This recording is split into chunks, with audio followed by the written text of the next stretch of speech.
Hello, and today we're going to learn about pollinator gardens.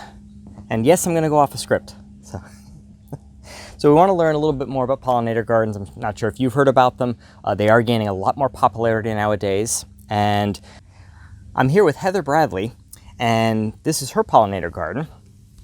And I wanted to learn a little bit more about it. So Heather, can you tell us what inspired you to set up this garden? Sure. So I've been here about 5 years, and I love animals. I love the environment. I care about the environment. And, I think I had mowed over my last frog and decided there's got to be a better use for this sunny spot. And I got some books and just learned a lot with various books, and trucked in about 12 yards of compost and spread it out. And then bought some native plugs, and started planting those.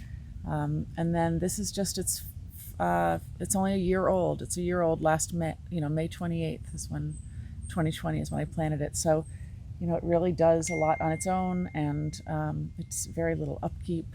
So it's great. I don't have to mow anymore. I don't have to water it. No fertilizers needed. So. Okay, excellent.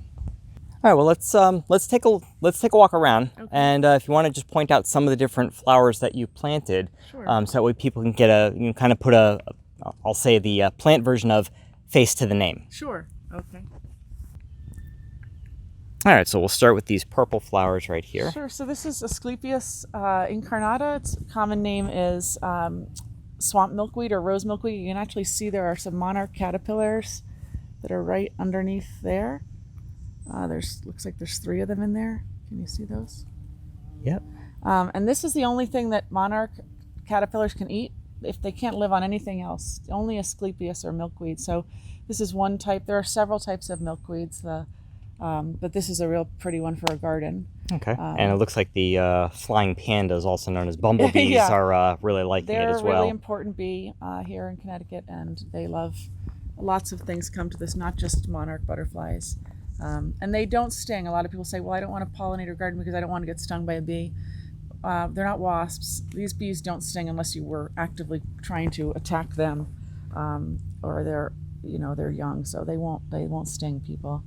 Some of the other milkweeds, this orange one is called butterfly weed or Asclepias Tuberosa. That also is something that the monarchs use, and one of the things now it's so important to plant for monarchs is because we've lost, I think, about 90% of the monarch population over the past few decades. So unless we have milkweed, we won't have monarchs. So we've lost them due to pesticide use, a loss of habitat. So instead of your lawn, plant some milkweed. So you want to go this way? Sure, that looks familiar. I think I might have that in my yard as well. This is mountain mint, Pygmanthemum pilosum, and this is a bee magnet, a butterfly magnet. The pollinators love this, and it has a really nice smell if you brush up against it. It is pretty vigorous, so if you have just a small garden, you might not want this one because it does, this is just 1 year and maybe 20 plugs of it, and it's just, you have to cut this back every few years or share it. Okay. So that's one that you prune, you'd prune it back a little bit if you want just to maintain yeah, it. Okay. I haven't yet. Ooh, look at that guy. Yeah, these are cone flowers, Echinacea. There's some pollinator there.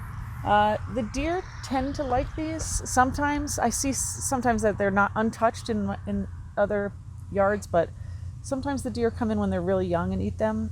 One of the solutions for that is a motion-activated sprinkler I have. So that keeps the deer away and protects your investment here with your plants. This is a New Jersey tea. This is a Ceanothus, it's called, and that's it'll be maybe about 4 feet, and then the bees love it, as you can see, and the butterflies as well. This is a yarrow plant, another pollinator plant, native. This is actually a cultivar. So most yarrow is a white color, but that's obviously not. Okay. And when we use the term native, that means there are plants that are normally found in our area. So we're in southern Connecticut, so these are plants that you could find anywhere in in nature. They were not imported in, is that correct? Right. For the most part, they were here before colonists came. So they were here when the indigenous people were here. And, you know, the cultivars, some people are just don't want any cultivars. They just want the straight species, but I like a combination. I just encourage people, even if you want something that's not native, maybe you really love roses that aren't native, have those, but have maybe 30% non-native and 70% native, and you're doing a favor to the pollinators, the ecosystem. Okay. What's this one here behind us? This is Monarda or bee balm. There's several types of bee balm in here, but this is obviously a tall one. And this is good. It does get powdery mildew. You can see it's on the leaves. So, but it doesn't kill it. So if you can handle that, you know, I think it's just part of nature. So it's fine. It has a beautiful smell. The hummingbirds were on it this morning, so that's a good one to have. Okay. And this is more Monarda. This is Monarda too. This is usually buzzing away with the bees. It's a cultivar called Sweet Petite Delight, and a lot of people wanted to know what kind this was. It won't get any taller than this. Okay. And if you deadhead it, you will get more blooms. However, some people say don't deadhead, leave the seeds for the goldfinches. But you know, there's enough of it here that I feel like I can deadhead some of it and leave some of it. So okay. I like the kind of little, not super neat look. So that's what I like. What strikes me about this one, the Monarda too, is that I could see being nice around like a mailbox or a lamppost where you don't want it to get too tall, but you're still putting native plants in and you're getting that pop of color. Right, yes. This is more mountain mint. This is a native rose, which I love these native roses. This one is Rosa Carolina, and it just keeps blooming. It just keeps, and you can pluck off the dead ones if you want, but if you don't have time to deadhead, you don't need to do that either. Okay. And those will get pretty, hopefully pretty big, and you know, fill out a little bit more. This is just, I planted this spring, so it's a young one. Over here is giant hyssop. Well, this is actually Culver's root. These white ones will get really big white spires, but the purple is called, I think it's Agastache or Agastache, and it's giant hyssop. And this has a sort of like an anise smell, anisette. And this is also another pollinator magnet. The bees are really happy. And this stays in bloom a long time. It's been blooming for about 2 weeks. Okay. And it'll last throughout the summer into the fall. And it's pretty, you can tell it's pretty happy, I guess. Yeah. These orange milkweeds I didn't plant these. I sprinkled seed in the fall. And these are all just from seeds from other little plants I had. Okay. So they're really pretty prolific. Bumblebees are loving that as well. I know. And it's fun also to come out here, like every day. You find something new. Like I like finding those caterpillars over there before, and it's always just fun to see what's happening. You don't need to like go out on a nature walk. You can just go into your own garden. Right. So that's kind of cool.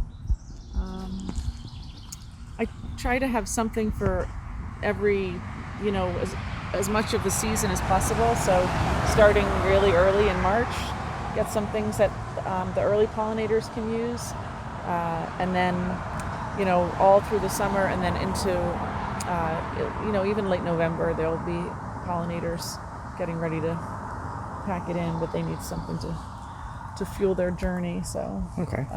This is more milkweed. This is Asclepias Incarnata, but it's like a cultivar called Ice Ballet, I think. And I don't see a lot of monarchs on this one, but I don't know. A popular one over here is Joe Pye weed. That'll bloom in about it's just starting now.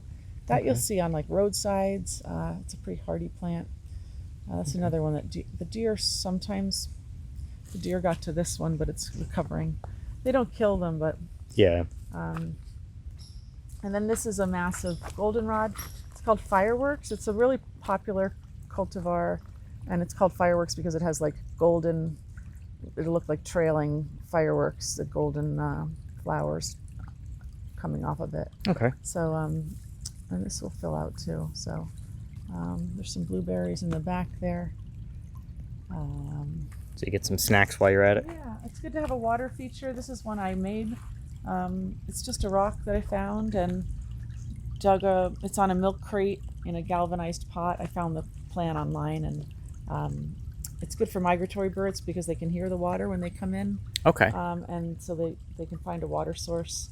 We forget that sometimes that birds need the water just as much as they need the food. So I see a lot of orioles right now and bluebirds, so getting a whole host of different birds. Okay. And then I've just got some new things coming in. I think this is wild petunia.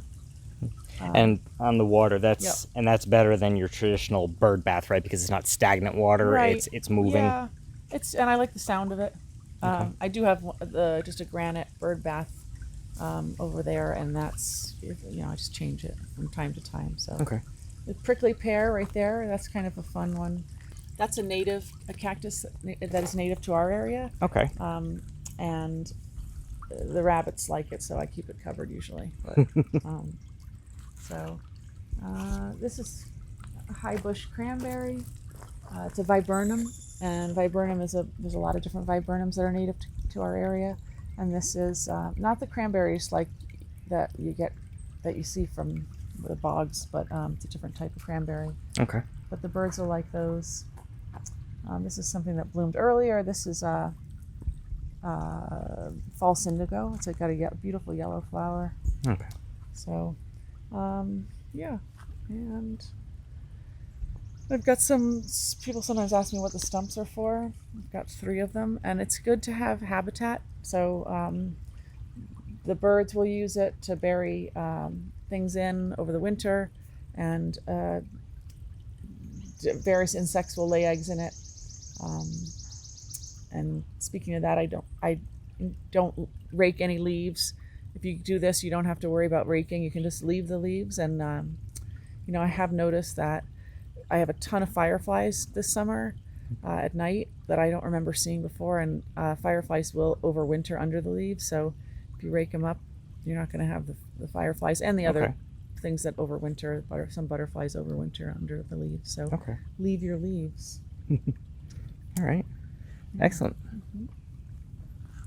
All right. All right. So what's some advice that you'd have for somebody that sees this and is kind of wondering, oh, I'm not going to have time, or it seems like a lot of work? What's your advice to them?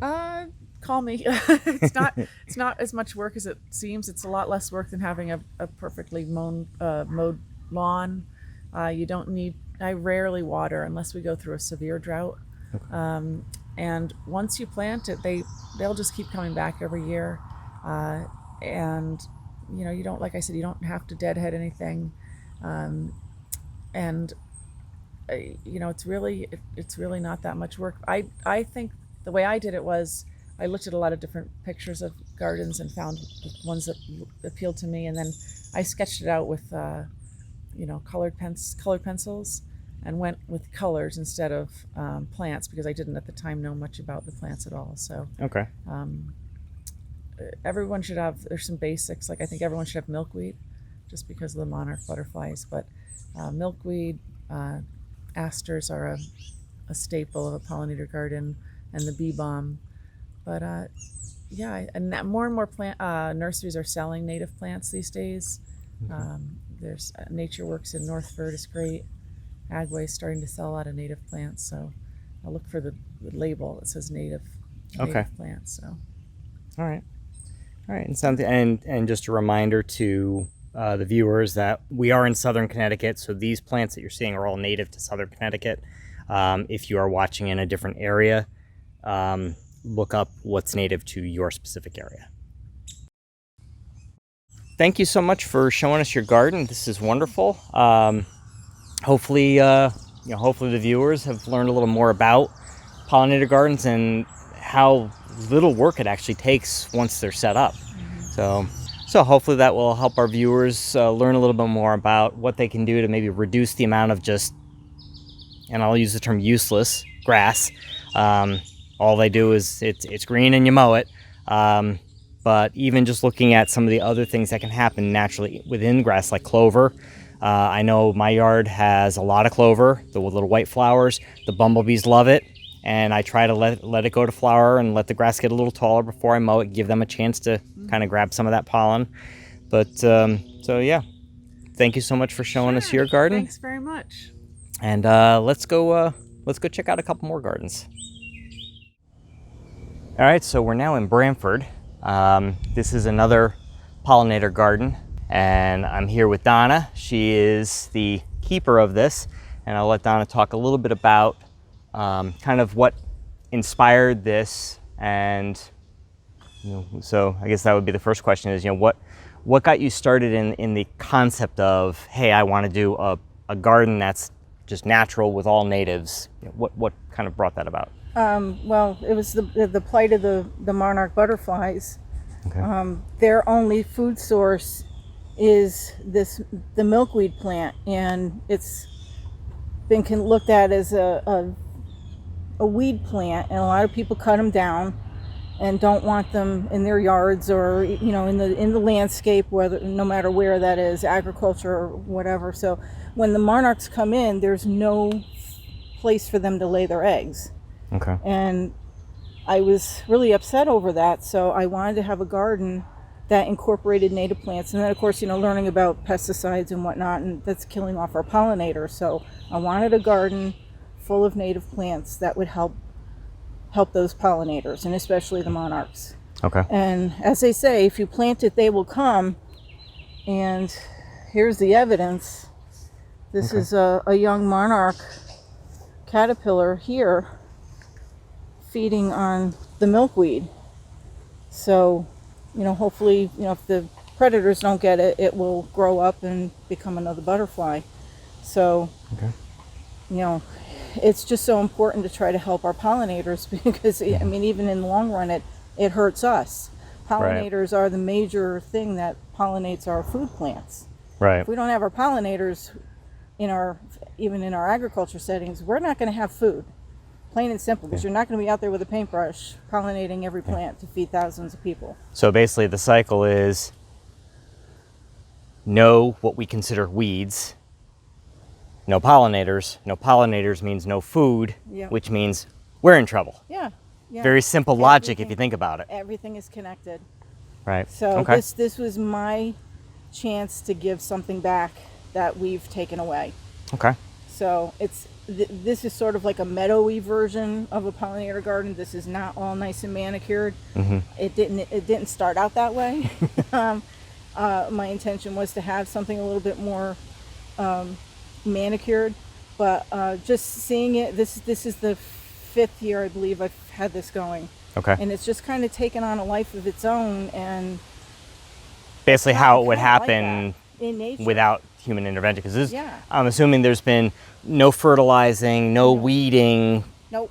It's just this is nature doing its thing. And I don't need to really do a lot of watering either, because that's the other nice thing of native plants is they're used to what's going on in your native habitat. So they are doing their thing, but again, they're providing food for our pollinators that we're losing a lot of. Okay. The other nice thing too is this is along the street, a lot of these plants have gotten quite tall, but when you're on the other side of this, it's like a natural barrier, which is kind of cool. Because so instead of planting things like arborvitaes that you have to worry about, they're expensive, you have to manicure them, this is a natural privacy fence. Yeah. Okay. And it provides a lot of food for the birds that come in. Seeds in the wintertime. A lot of these plants will go to seed that the birds will snack on all winter long. Okay. So it's a win-win no matter what. And then, of course, the pretty flowers. Right. All right, so this is common milkweed, and I apologize, I don't have the Latin names. This is going to seed. All of these here are going to form pods of seeds, and the monarchs will actually lay eggs on them, and the caterpillars will eat them. I do have some hosta in here, and hosta is not native to our area, but I like to sometimes have some non-native things in there, and there's nothing wrong with having some non-natives, and hummingbirds like them, the bees like them. So black-eyed Susan, Are those native? Yes, they are a native. And you know, a lot of butterflies will use those too. Actually, there's a few bees that are in little wasps that you will see. Like here's a little teeny guy. Oh yeah. Little teeny guys. Sometimes you overlook those little things, and they Yep. are just as important. No matter how small they are, they're still They're pollinating pollinators. those plants. Yeah. Okay.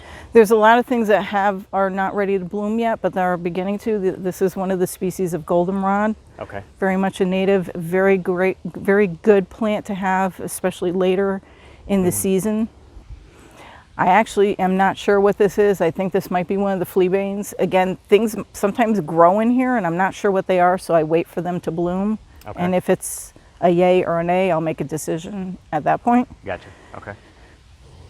That one there is sweet pepper bush. There are two versions of that. There's a white one, and I have the pink. I like color. I'm not a white person. Native shrub, gets to be about 5 feet tall. Nice blooms. Again, another nice plant for pollinators. Okay. These look like these are done Yes. flowering. This is not a native. This is a spirea, but Okay. one of those that I've incorporated, and I'm going to let her be. Okay. Trim her back a bit. Looks like quite a few flowers on it, so Yes. I'm assuming it is another big popular pollinator stop. Yeah. Yep. Okay. This is something I did not plant. I'm not sure where this came from. Okay. It is a blackberry bush, Okay. but again, sometimes things come in, and I'm happy to have them. Yep. The catbirds have been feasting on the ripe fruits. Sometimes the squirrels will come in and feed on them. Okay. So that one looks like it's ready down there. Yeah. You said the red ones are I not fit for don't- human consumption. Not yet. And wait for them to ripen up. Okay. This here is a native plant. Another thing I did not plant. It just grows naturally in this particular habitat. This is a jewelweed. Okay. Hummingbirds love this plant. Yeah, it looks like it's a very tubular flower Yes. for a hummingbird beak. Yep. Hummingbirds love it. This is actually one of those plants that's kind of nice to have in our area too, because with a lot of poison ivy, you can take the stems of these and crack them open. There's a sap inside them, and you can put that on if you have poison ivy, and it helps relieve the itch. Okay, so this is native wild bergamot, Okay. one of the bee bombs, the native version. As you can see, there's quite a few little butterflies and bees. This is a big draw. Hummingbirds, again, love this one. Okay. Now these guys here, these are... And that's echinacea. There are quite a few different cultivars of echinacea. I prefer to stick to the native one. They're breeding them to be yellow in all different colors, and the jury's kind of out on whether or not they're beneficial for pollinators, so I tend to stick with just the purple. Okay. Now echinacea sounds familiar. Is that a... that's an herb, right? Is that an herb that gets put into pill form that people take? Correct. Okay. Correct. Yeah, there is some medicinal value to it. And what And- these red ones right here? This is bee balm, Monarda. Okay. These have about gone by, but this has been like the biggest hummingbird draw I've had in the garden. Okay. Hummingbirds absolutely love this one. How about those tall ones there? The tall ones here are cut leaf coneflower. Okay. It's a native sunflower, And that's looking like that's probably about 7 feet tall, maybe? probably around that. Yeah, the beetles have done some damage to it, but overall, I mean, I love it. And the goldfinches will feast on those seeds Okay. at the end of the year. And we do have a monarch here that is laying eggs. Oh, look at that.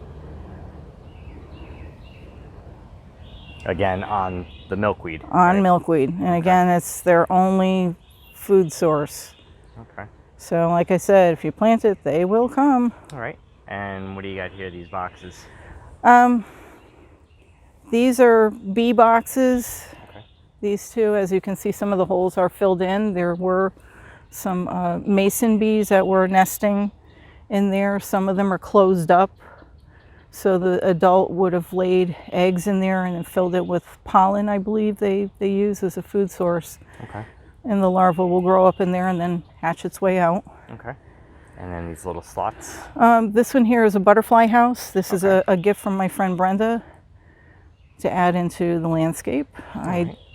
The butterflies will go into the slots to rest. There's some little twigs in there for them to rest on. Just get them out of the elements. So now how about these white ones? All right, Here? these ones here, this is mountain mint. Okay. This one is a huge draw. You can see this is absolutely loaded with insects. And again, seeds in the wintertime will feed birds. Okay. Now, are most of these they're naturally reoccurring, so either they reseed themselves naturally or they're perennial? Perennial, yes. Okay. I like to do perennial, but I will mix in some annuals Okay. here and there. There's another echinacea. Okay. Planted this here. All right. And then how about these guys here? And then this one here this is again it's a native sunflower. It's Helianthus. This is actually a gift from a friend of mine that was thinning her garden. Mm-hmm. Is this the aster? No, not an aster. This is a sunflower. This will get a lot of nice 2 to 3 inch diameter yellow flowers. Okay. This whole cluster is the sunflowers? Yeah, big draw for pollinators. Okay. This one here, when we had the pollinator garden, this was the one everybody wanted to see. This is Common Boneset. This will get some clustered white flowers. You can see there's some starting to bloom at the top, and you can see an insect there. Yep. Looks like maybe one of the... Japanese beetle. Yeah, possible. Those are not a native. friend. Not a friend. Yep. I've heard too that you actually don't want to put the Japanese beetle traps out because they actually encourage them to come to your property. Correct. What we need to do is find something that can be a natural predator to them. Yeah, because actually not too many birds will even eat them. So that's why introducing non-native things is not a good thing. Okay. The tall guys in the back is, I believe, my ironweed. I did do a prune on them earlier in the year, and I didn't nip all of them, so you can see it does get quite tall, but that'll mask some nice purple flowers. Again, later in the season, good thing to have later in the year. So when you say you nip them, is that if you want to control their height but still let them flower, you can cut them down a little bit? Yeah, like in grown? June, Okay. do like cut them down about halfway. Okay. And then they'll bush out a little bit more, and you can have more blooms on them. I tend to just like letting things go. If that's what nature intended, that's what I let them do. Gotcha. And what's next? All right, so the last thing I have in here, well, I have kind of a combo thing. I have the jewelweed is intermixed with, these are New England asters that I did do a hard prune on. Okay. So after the jewelweed does its thing and finishes blooming, I'm going to pull those out, and then that'll isolate the New England aster for the butterflies. Again, good plant to have for later in the season. Okay. Monarchs, one year I had 8 monarchs at one time on the blooms before they headed south. Okay. And that's a food source. Yes. Not for eggs. But Not it's a for food eggs. source. Food source. Yeah. Okay. Yep. So when you have that last generation of monarchs, they are usually a little bit bigger in order to make that migration down to Mexico, South America. Okay.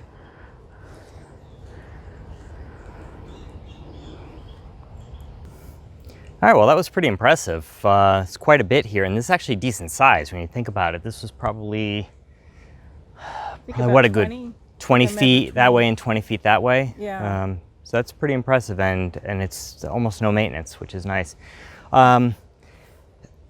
What would you consider as some advice to somebody who is considering doing this and kind of replacing some of their lawn, which is high maintenance and pretty much useless? What would you consider as advice for somebody to kind of get started? Research your area, look into botanical websites that cater to native plants in your area. Okay. That's how I got started, and I hooked up with one of the local Audubon chapters that helped direct me as well as to plants Okay, so which species, and that way if you want to put some arrangement in of like colors and time, right? You said times too, right? Because you want some early bloomers, some mid bloomers, some late bloomers, so that way you always have that pop of color. Right. And sounds like too, like with the asters, you said it's a late bloomer, which is a food source for pre-migratory monarchs. One of the things I'm focused on is early bloomers. I don't have very many early bloomers, so that's my goal, is to try to work on getting some early bloomers. Okay. Any, can you think of any off the top of your head, what would be a good early bloomer? Well, I do have, which is buried in here now, actually there are some seed pods here. This is wild indigo. Okay. And then I have woodland phlox, which are 2 early bloomers, but I'd like to get a little bit more. They're both in the purple color, but if I can find something else that's... Okay, like some reds, yellows, that kind of thing. Yeah. Okay. So something that'll be attractive. And all right, great. All right, well, thank you so much for showing us your garden. This is awesome. What's that? Oh, is that a osprey? So we're just taking note of an osprey flying over with a stick. Somebody's heading to his nest. So. Cool.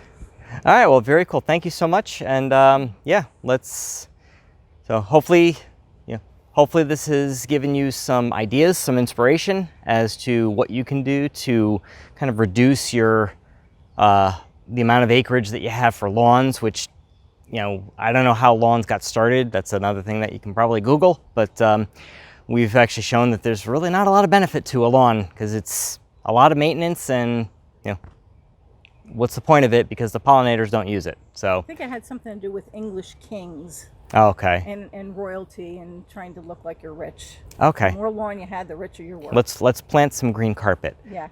Yeah. Okay. Good to know. So yeah, me personally, I kind of like the natural flowers just because it's amazing to see, and it's entertainment too, because you see all of the wildlife that is visiting it.